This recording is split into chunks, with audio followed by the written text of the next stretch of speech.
Radhe Radhe everyone. Ganesh भगवान की जय। आप सभी को मैंने पिछली वीडियो में दिखाया कि एक दिन के लिए हमें गणेश स्थापना किस प्रकार करनी होती है, तो अगले दिन हमें उसका विसर्जन करना होता है और पूजा कैसे करनी होती है, उसकी क्या पूजा विधि रहती है। आज मैं उसी का वीडियो आप लोगों के साथ शेयर कर रही हूँ, तो चलिए वीडियो पूरा देखिएगा शुरू से अंत तक। अगर आपको वीडियो अच्छा लगे, आपके लिए यूजफुल हो, तो प्लीज वीडियो को लाइक कीजिएगा और कमेंट में गणेश भगवान की जय जरूर से लिखिएगा। बहुत सारे लोग तो गणेश जी को अपने घर में पूरे 10 दिन के लिए स्थापित करते हैं और कुछ लोग सिर्फ एक दिन के लिए ही स्थापित करते हैं और पूजा करते हैं। तो देखिए, अगले दिन सुबह हमें चौकी पर जो फूल और दुर्वा घास है, इन सभी को हम हटा देंगे। बाकी चीजों को हमें नहीं हिलाना है, जो रिद्धि सिद्धि माता है उनको नहीं हिलाना है। और देखिए, जो भोग प्रसाद हमने चढ़ाया था उसको तो हमने कल ही सभी में बांट दिया था। तो अगले दिन की पूजा मैं आप लोगों के साथ शेयर कर रही हूँ। अगले दिन हमें पूजा किस प्रकार करनी होती है। तो सबसे पहले तो मैंने जो फूल पत्तियां दुर्वा घास थी उस सभी को हटा दिया है। उसके बाद भाव स्वरूप जल के छींटे देते हुए हम सभी को स्नान कराएंगे। उसके बाद हम तिलक करेंगे।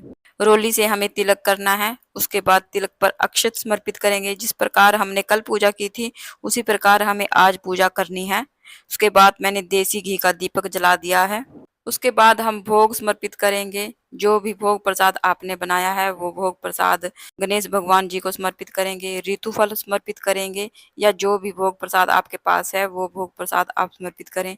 और फूल सेवा प्रदान करें। अगर आपके पास फूल है तो फूल प्रदान करें। अगर हो सके तो लाल फूल, गणेश जी को अति प्रिय है तो लाल फूल आप उन्हें जरूर से प्रदान करें। यहाँ मेरे पास लाल फूल नहीं मिले तो मैंने पीले फूल ही गणेश जी को चढ़ा दिए हैं। आपको जो भी फूल मिले वो फूल आप समर्पित करें। उसके बाद दुर्वा घास रोजाना गणेश जी को जरूर दें, या फिर आप एक दिन की स्थापना कर रहे हैं तो दुर्वा घास जरूर से दें। धूप दिखाएंगे। धूप से पूजा का माहौल सुगंधित होता है, तो मैंने धूप जला दी है। उसके बाद हम आरती करेंगे। गणेश जी की आरती करेंगे, रिद्धि सिद्धि माता की आरती करेंगे। अगर आपको आरती नहीं आती तो आप फोन में चलाकर भी आरती कर सकते हैं, या फिर दिए को क्लॉकवाइज 5 या 7 बार इस तरह से घुमाएंगे तो इसको भी आरती का ही स्वरूप माना जाता है। तो इस प्रकार से मैंने आरती कर ली है। उसके बाद देखिए, उसके बाद हम दक्षिणा रखेंगे। दक्षिणा पूजा में रही कमियों को पूरा करती है, और दक्षिणा हमें पूरे 10 दिन में एक बार रखनी है। या तो आप स्थापना वाले दिन दक्षिणा रख दें, या फिर आप जिस दिन विसर्जन कर रहे हैं उस दिन दक्षिणा रखें। उसके बाद हम हाथ जोड़कर प्रार्थना करेंगे। गणेश भगवान और माता रिद्धि सिद्धि से प्रार्थना करेंगे।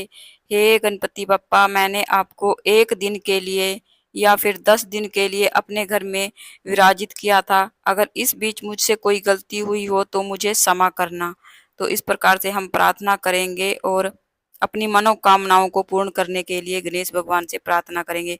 पूजा में रही कमियों के लिए क्षमा याचना करेंगे। उसके बाद देखिए, हमें विसर्जन से पहले सभी मूर्तियों को हिला देना है। इस प्रकार सबसे पहले गणेश जी को, रिद्धि सिद्धि माता को, और जो मिट्टी के हमने गणेश जी बनाए हैं उनको, साथ में कलश को भी हम हिला देंगे उसकी जगह से। इस प्रकार मैंने सभी को हिला दिया है। उसके बाद देखिए, जब हम किसी को विदा करते हैं तो कुछ सामान खाने का उनके साथ जरूर से बांधते हैं। अगर आप बाहर विसर्जन कर रहे हैं तो इस प्रकार से आप एक पोटली में मिश्री, पतासे या फिर ड्राई फ्रूट हैं आपके पास, तो इन सभी चीजों को एक पोटली में इस प्रकार बांध दें। तो यहाँ पर मैंने सिर्फ मिश्री को बांधा है, और बांध कर आप गणपति बप्पा के हाथ में लटका दें। और अगर आप घर पर विसर्जन कर रहे हैं तो इसको पोटली में बांधने की जरूरत नहीं है। तो आप जब विसर्जन करें तो ऐसे ही साथ में छोड़ दें। तो आप वीडियो में मेरे साथ बने रहिए। मैं आपको घर पर विसर्जन की विधि बता रही हूँ, और साथ साथ बाहर विसर्जन करना होता है तो उसकी विधि भी मैं आप लोगों के साथ शेयर कर रही हूँ।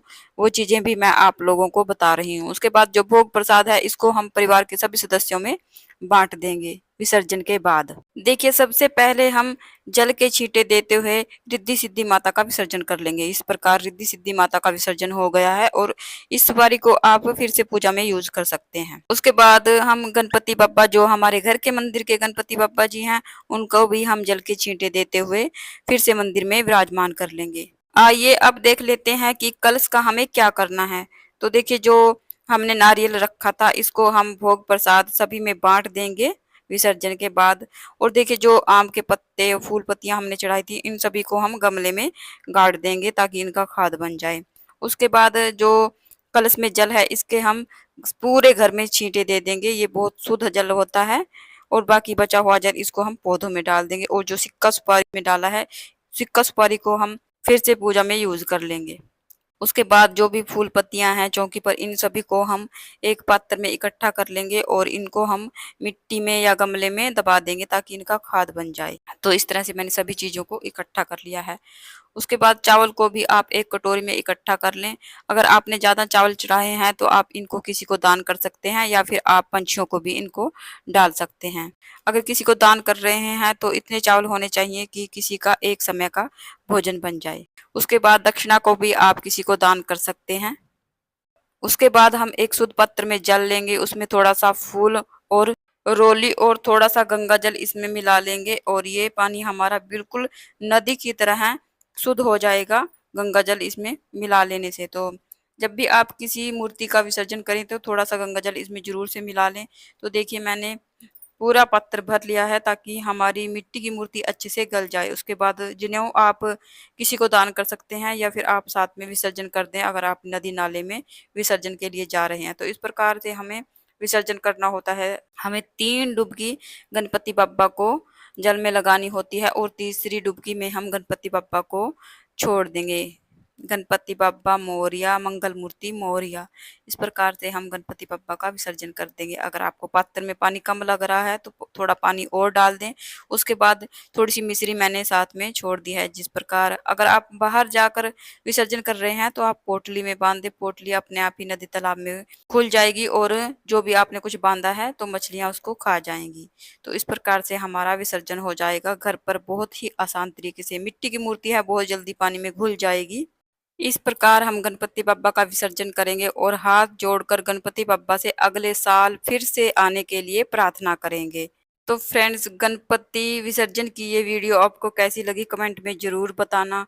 तो फिर मिलते हैं एक और नई वीडियो में, तब तक के लिए राधे राधे, गणपति बप्पा की जय।